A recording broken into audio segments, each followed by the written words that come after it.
né? Que começa,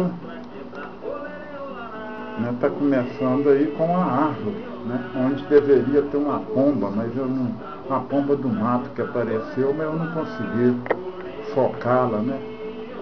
Aí já são as orquídeas que nasceram, né, lá pro dia 20, apareceram os primeiros.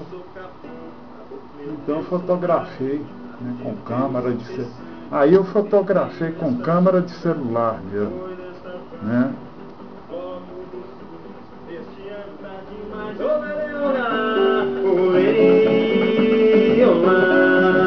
Copo dos sujos, tá botando pra quebrar. Olê, olá, olê, olá. Copo dos sujos, tá botando pra quebrar. Olê, olá, olê, olá. Copo dos sujos, tá botando pra quebrar. Segura o samba nesta cidade. Vamos brincar nessa praça que é nossa, na igualdade. Segura o samba nesta cidade. Aí é só esse ângulo mesmo, né? Vamos ver. Acho que vai dar um break aí. Aí já entra fotos, né? De mais ou menos dia 20. Foi 20 ou 20? Eu fotografei dia 28, mas tem foto ali do dia 20 também. E essa beleza aí, né?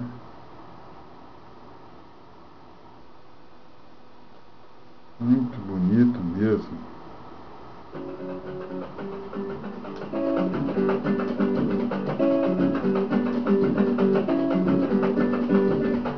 Olê, olá, copo dos sujos, tá botando pra quebrar. Olê, olá, olê, olá. Aqui já entra a última filmagem, né?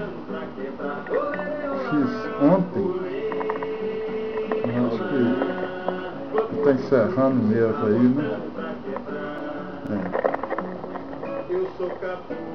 Tentei focar em cima, mas ficou muito rápido, né?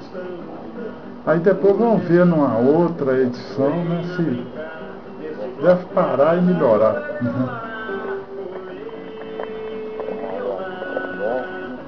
Mas até que dá um contraste legal nessa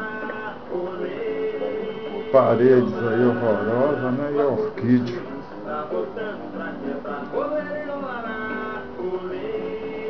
Mas é isso, vamos ver o som. É isso, vamos ver o som, como é que vai sair. Eu vou tirar o som aqui, para ficar até só o som aqui que eu estou gravando. Isso aí é do lado aqui de casa.